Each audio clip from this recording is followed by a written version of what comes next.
आज हमने सुबह पीसी कर ली थी, इसलिए शाम को पीसी की आवश्यकता नहीं थी। किंतु अभी जो जामा मस्जिद के सदर जफर अली साहब का एक भ्रामक बयान आया, उसके कारण हमें दोबारा पीसी की आवश्यकता पड़ी। उन्होंने पूरा डिटेलिंग उनके बयान की हो रही है, लेकिन मुख्य मुख्य बिंदु जिसमें उन्होंने सबको कंफ्यूज किया, और अभी भी उन्होंने हमें कहा कि जब लोगों ने मुझे कहा कि आप प्रशासन और पुलिस से मिले हुए हैं, इसलिए मुझे ये बयान देना पड़ा। पहली बात उन्होंने कहा कि जफर जी ने बोला कि हमें सर्वे की सूचना नहीं दी।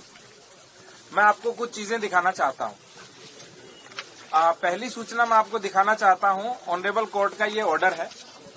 जैसे ही ये कोर्ट का ऑर्डर आया, इस कोर्ट के ऑर्डर के बाद 2:30 हाँ, जो कोर्ट का ऑर्डर आया वो 2:38 पे आया, और इसके लगभग आधे घंटे के बाद वो लोग हमारे पास आए, और फिर 5 बजे से पहले हम कोतवाली आए, और 5 से 5:30 के बीच हम जामा मस्जिद पहुंचे। ये कोर्ट का ऑर्डर है, और उन्होंने बोला कि हमें सूचना नहीं दी, जबकि इस कोर्ट के ऑर्डर में बहुत स्पष्ट लिख रखा है कि मैं रमेश सिंह राघव अधिवक्ता को माननीय सिविल जज सीनियर डिवीजन संभल, जिनकी ओर से ये ऑर्डर हुआ था, उन्होंने कहा कि जो सर्वे की कार्रवाई है उसे फोटोग्राफी और वीडियोग्राफी कराकर 29 नवंबर 2024 तक प्रस्तुत करने के लिए नियुक्त करता हूं। और अंत में उन्होंने लिखा कि मैं सभी पक्षकारों को सूचित करता हूं कि सर्वे की शेष कार्रवाई करने हेतु 24 नवंबर 2024 को प्रातःकाल 7 बजे से 11 बजे तक का समय निर्धारित किया जाता है। ये इसलिए उन्होंने बोला क्योंकि 19 तारीख को उन्होंने हमें रात्रि में एक पत्र दिया। वो पत्र ये है जिसमें स्पष्ट लिखा हुआ है कि वहां एक साथ 200 लोग मस्जिद के भीतर उपस्थित हो गए। सायंकाल का समय था एवं इतने ही व्यक्ति की उपस्थिति में सर्वे का कार्य सुचारू रूप से संपन्न नहीं हो सका। वहां उपस्थित जनप्रतिनिधि एवं अन्य व्यक्तियों द्वारा बार बार सर्वे की प्रक्रिया में अवरोध उत्पन्न किया जा रहा था एवं धमकी दी जा रही थी। अतः भविष्य में पुनः सर्वे की कार्रवाई संपन्न की जाएगी, जिसकी सूचना पृथक से सभी पक्षकारों को उपलब्ध कराई जाएगी, जिससे माननीय न्यायालय का आदेश का अनुपालन हो सके। ये मेरी प्रति थी, और एक कप्तान साहब को इन्होंने प्रति दी थी। इस प्रति के क्रम में ही जो अभी मैंने बोला, 23 तारीख को जैसे जफर साहब ने बोला हमें सूचना नहीं दी, 23 तारीख को 6:15 पे मेरे द्वारा फोन किया गया, लेकिन उन्होंने कहा मेरा स्वास्थ्य सही नहीं है, इसलिए हमने एसडीएम और सीओ को भेजा कि आप एक कॉपी उनको रिसीव कराइए। इससे पहले एडवोकेट कमिश्नर हमारे पास आए और उन्होंने हमें कहा कि मैं जाना चाहता हूं, तो हमने कहा पहले आप कॉपी रिसीव कराइए। तो उन्होंने कहा कि जो कॉपी है वो आप अपने माध्यम से रिसीव करा दीजिए। तो हमने अपने माध्यम से रिसीव करा करके सूचना दी। तो जो पहली बात जो भ्रामक रूप से कह रहे थे हमें सूचना नहीं दी, पर इसी के साथ दूसरी बात भी थी। उन्होंने कहा कि दूसरी बार जो ऑर्डर था वो डीएम के आदेश से हुआ, जबकि स्पष्ट रूप से एडवोकेट कमिश्नर साहब का ये तीसरा आदेश था, जिसमें उन्होंने कहा पहला आदेश 19 को किया, फिर 19 को रात को किया कि भविष्य में दोबारा करेंगे, और तीसरा 23 तारीख को किया, जिसमें स्पष्ट लिखा हुआ है कि 24 को सुबह 7 से 11 के बीच सर्वे किया जाएगा। और यही कॉपी अगले दिन सुबह जो उन्होंने कहा कि मेरे से छीन ली गई, वो कॉपी ये है, उनसे छीनी नहीं गई। ये देखिए, उन्होंने स्वयं इसके ऊपर 24 को हस्ताक्षर किए हैं। दूसरी बात जो उन्होंने बोली, वो उन्होंने बोली कि कोर्ट का ऑर्डर 4 बजे का है, जबकि मैंने अभी आपको बताया कोर्ट का ऑर्डर 2:38 का है। तीसरी बात जो उन्होंने बोली, उन्होंने कहा कि 5 बजे के बाद किसी आदेश का अनुपालन नहीं हो सकता, जबकि हम 5 से 5:30 के बीच जामा मस्जिद की ओर प्रस्थान कर चुके थे। इसके बाद उन्होंने कुछ बातें बोली जो कप्तान साहब भी जवाब देंगे। जैसे उन्होंने कहा कि मैंने खुद पुलिस को फायरिंग करते हुए देखा। तो मैं ये पूछना चाहता हूँ जफर साहब से कि क्या वो सर्वे अंदर करवा रहे थे या बाहर फायरिंग देख रहे थे, जबकि वो 10:30 पौने 11 बजे तक तो सर्वे करा रहे थे। और जितनी भी ये घटना कारित हुई मुख्य रूप से वो 10 से लेकर के 11 बजे के बीच हुई थी। इसके बाद जो आगे उन्होंने कहा कि जब उन्होंने जफर साहब ने कहा कि पुलिस असली हथियार चला रही थी अपने। फिर दोबारा उन्होंने कहा पुलिस तमन से चला रही थी। उसी बयान में जो अभी लाइव इन्होंने दिया, वो तीसरी बार उन्होंने बोला कि मुझे नहीं पता कि पुलिस कौन से हथियार चला रही थी। आप सोच के देखिए, कोई एक ही व्यक्ति एक ही पूरी लाइव के अंदर 3 तरह के स्टेटमेंट दे रहा है जो परस्पर विरोधाभासी है। आगे इनके द्वारा जो सबसे बड़ा भ्रम फैलाया गया जनता के मध्य, वो ये है, इन्होंने कहा कि वजू टैंक का पानी खाली कराया गया और वजू टैंक को नापना चाह रहे थे, जबकि वजू टैंक की केवल फोटोग्राफी और वीडियोग्राफी होनी थी, इसलिए वजू टैंक का पानी खाली कराया गया। नेक्स्ट होता है। और वैसे भी वजू टैंक का पानी अभी आपने बताया जफर साहब ने कि हर शुक्रवार को वो खाली होता है। आगे जफर साहब ने बोला कि लोगों में यह भ्रम फैला कि मस्जिद में खुदाई हो रही है, जबकि किसी प्रकार का कोई भ्रम नहीं था। आप सोच के देखिए, खुदाई में मिट्टी निकलती है, खुदाई में पानी नहीं निकलता। और जो नाली वो बता रहे थे जिसमें लोगों ने देखा, उस नाली में पानी रेगुलर बहता है। ऐसा नहीं है कि जो नीचे की नाली है उसमें पानी एक ही दिन बहा था, जिस दिन वजू के टैंक का पानी निकला था, वो निरंतर बहता रहता है। इसके बाद इन्होंने बोला कि वहाँ नाप तोल की गई, जबकि वहाँ किसी प्रकार की नाप तोल नहीं की गई। जब फोटोग्राफी वीडियोग्राफी करने वाले थे तो उन्होंने पुनः वजू के टैंक में पानी भर दिया, जिससे फोटोग्राफी वीडियोग्राफी केवल सूक्ष्म हुई, पूर्ण रूप से वो यानी उनको जितनी चाहिए थी उतनी हो गई, लेकिन वो चाहते थे थोड़ी और वीडियोग्राफी करें, लेकिन उसमें पुनः पानी भरने लग गया। इसके बाद उन्होंने कहा कि जितना भी जिलाधिकारी के द्वारा जो सर्वे की अनुमति दी गई थी वो गलत है, जबकि सर्वे की अनुमति मैंने दी ही नहीं। उन्होंने ये 3-4 बार बोला है उस पूरे बयानात के अंदर। आगे उन्होंने बोला कि हाँ, मैं रात भर जगा रहा क्योंकि मुझे तैयारी करनी थी और मेरे को किसी भी चीज के बारे में कोई पता नहीं था। आप सोच के देखिए, यदि आप रात भर जगे रहे तो क्यों जगे रहे थे जब आपको पता नहीं था? इन्होंने पहले बोला मुझे पता नहीं था और मुझे रात भर तैयारी करनी थी, तो दोनों बयान आपस में विरोधाभासी हैं। जब आपको 23 तारीख को शाम को सूचना मिल चुकी थी, इसीलिए आप पूरी रात जगे और आपने तैयारी की होगी।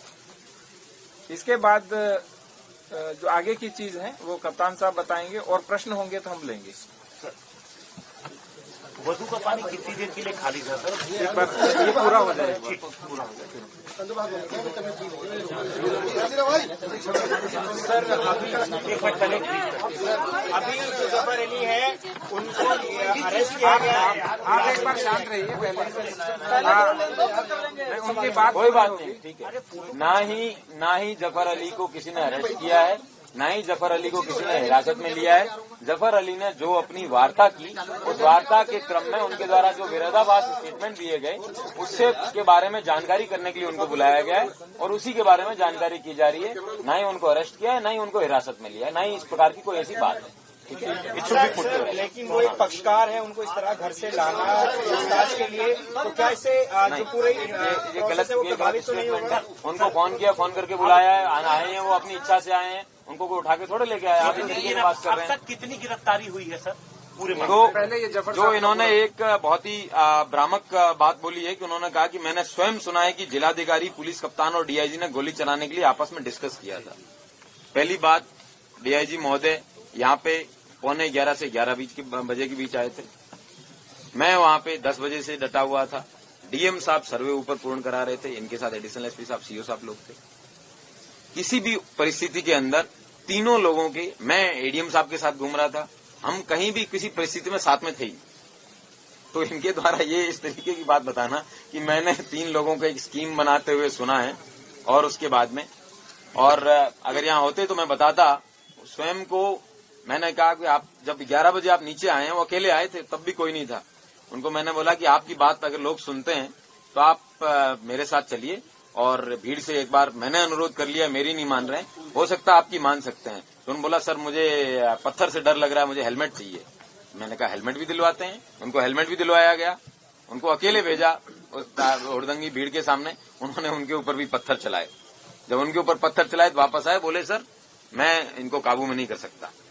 तो उसके बाद में वो तुरंत ऊपर वापस चले गए अपनी मस्जिद की तरफ, अपने घर की तरफ।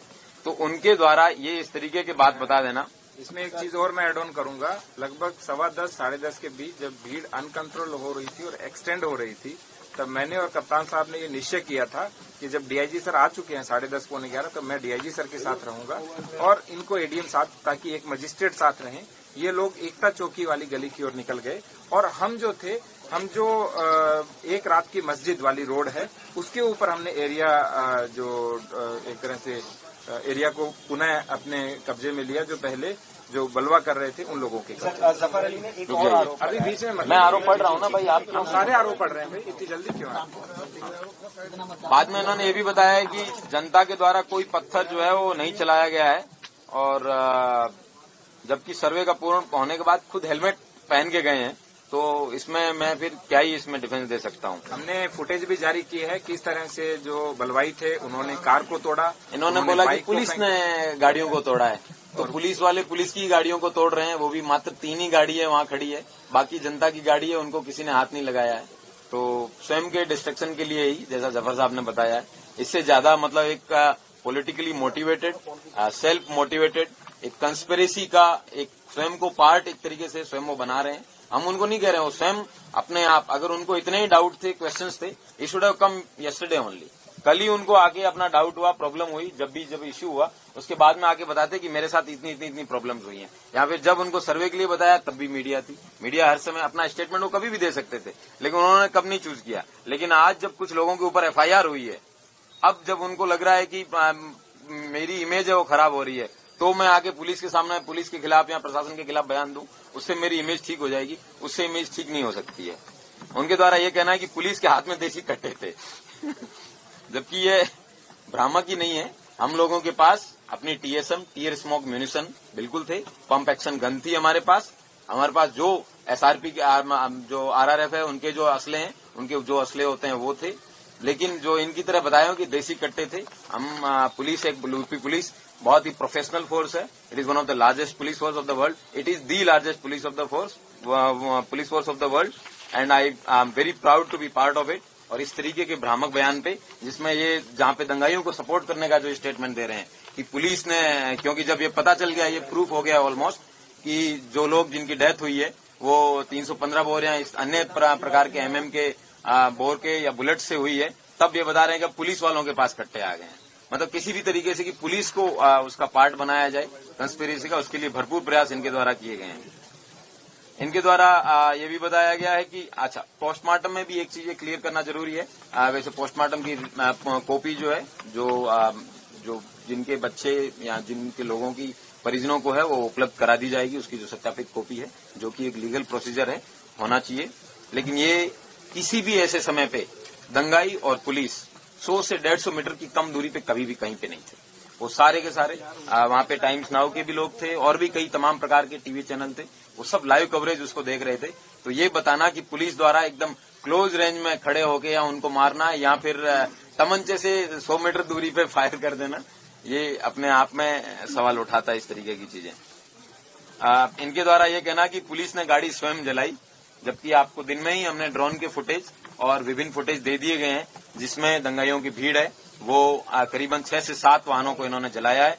इन सभी लोगों से प्रॉपर तरीके से जितना भी पैसा इन्होंने पब्लिक प्रॉपर्टी, चाहे तार जलाए हों, चाहे गाड़ियां जलाई हों, सबके सब पाई वसूला जाएगा।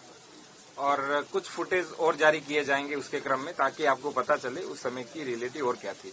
हालांकि सारी फुटेज जो मस्जिद के पीछे की थी, जो उन्होंने मस्जिद के ऊपर पत्थरबाजी की, गाड़ियां तोड़ी और पत्थरबाजी की, वो आपने आज लगभग सारी मिल गई है। लेकिन कुछ और फुटेज है वो भी हम जारी करेंगे। सबसे मोस्ट इम्पोर्टेंट जो बात है वो उन्होंने बोला कि सबसे महत्वपूर्ण यह है, मैं कोट कर रहा हूं उनको, सबसे महत्वपूर्ण यह है कि मैं मानता हूं पुलिस पर फायरिंग भीड़ में उपस्थित लोग अवैध असलाहों से कर रहे थे, लेकिन पुलिस को गोली पांव में मारनी चाहिए थी। एक तरफ वो कह रहे हैं कि पहले पुलिस ने फायरिंग की अपने से, एक तरफ कह रहे हैं कि इन्होंने तमंचे चलाए, फिर कह रहे हैं चलो मैंने मान लिया कि पुलिस के ऊपर फायरिंग है वो जनता ने की, लेकिन पुलिस वालों को थोड़ा रहम रखना चाहिए कि उनको पांव में मारनी चाहिए थी। अरे भाई, पुलिस वालों को कहीं भी क्यों मारनी है? जब टीएसएम से, रबर बुलेट से चीजें कंट्रोल में हो रही हो तो हम क्यों फायरिंग को रिजोर्ट करेंगे?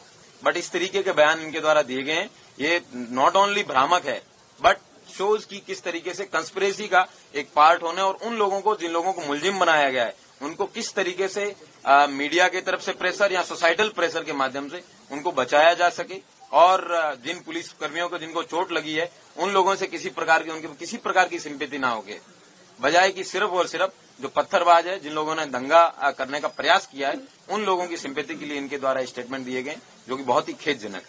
आपसे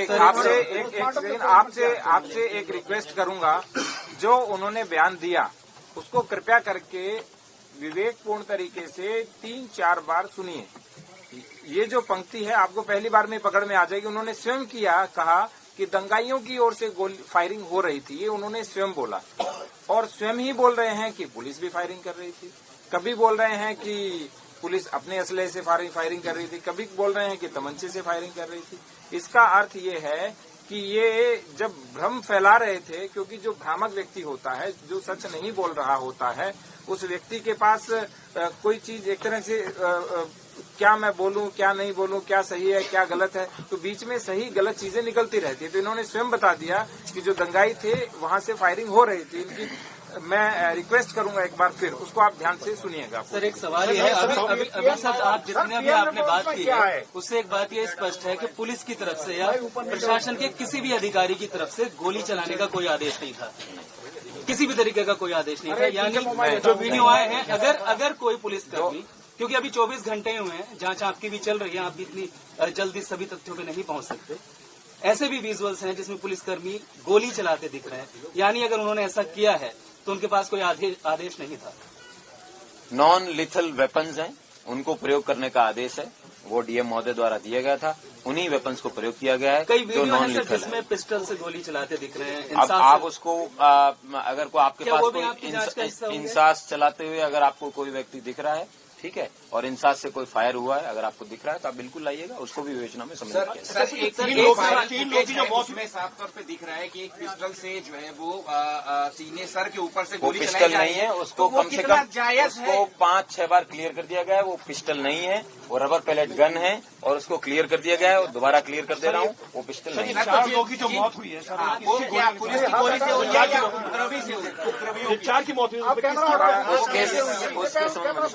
इसके लिए मजिस्ट्रियल जो जांच है वो हमने शुरू कर दी है। कल ही हमने ऑर्डर कर दिया था और 7 दिन में हमने रिपोर्ट देने के लिए कहा है। साथ ही साथ 7 FIR भी हुई है, उसके अंतर्गत भी जब आगे इन्वेस्टिगेशन होगा तो पता चलेगा रियलिटी क्या थी। सर आपने किया कि जफर आज आप बुलाया गया और उन्होंने भ्रामक बयान दिया तो उनके खिलाफ भी कार्रवाई की जाएगी।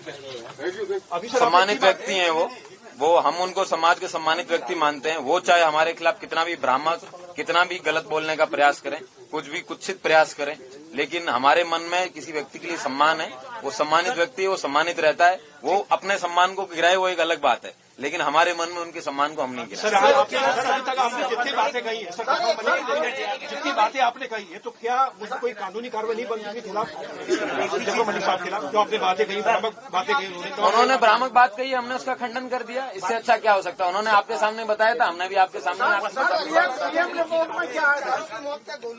चारों की मौत 315 हाँ, गन शॉट वुंड से हुई है। मैं ये कहूँ कि 315 बोर से हुई है या किस वजह से हुई है, वो फोरेंसिक का निर्णय फोरेंसिक जी। ये गोली किसकी तरफ से चलाई गई? ना मेरे से पूछ के चलाई थी, जिन्होंने चलाई है तो मैं ये नहीं कह सकता कि किसकी गोली से हुई है। अच्छा। ये विवेचना का विषय है, विवेचक अपनी जांच करेगा। सर ये एक दंगा की तरह भड़काने का प्रयास किया गया था। किस व्यक्ति ने किस परिस्थिति में किसको गोली लगाई, दंगाइयों ने आपस में किसको लगाई, आपस में लड़ रहे थे तब लगाई। मैंने मॉर्निंग में भी आपको अलग अलग टाइप के वेपन दिखाए थे। किस किस प्रकार के लोगों से लैस ये लोग रजिस्टर होगा सर इन चारों मामलों में? ऑलरेडी पुलिस के असलों से लूट के वो भी चीजें आई हैं और भी अन्य मजिस्ट्रियल जांच का डीएम साहब ने आदेश किया है। सारे तथ्य हैं वो समय समय पे आपके सामने रखे जाएंगे। सारी प्रक्रिया इतनी तेज गति से नहीं होती है। सही चीजें करना बहुत जरूरी है, प्रोसीजर से करना जरूरी है और सच सामने आना जरूरी है, जल्दबाजी जरूरी नहीं है। Thank you. 25 लोगों की अरेस्ट आने की अनुमति थी जी। मतलब सर्वे की रिमांड पे लिया गया या जेल में कितने लोगों के आने की अनुमति थी? सर्वे टीम एडवोकेट कमिश्नर को डिसाइड करनी थी। मेरे को और कप्तान साहब को केवल प्रोटेक्शन देना था। तो उन्होंने जितने लोग कहा और जितने लोगों के लिए इंतजामिया कमेटी और जफर साहब ने अनुमति दी, उतने लोग उसके अंदर गए।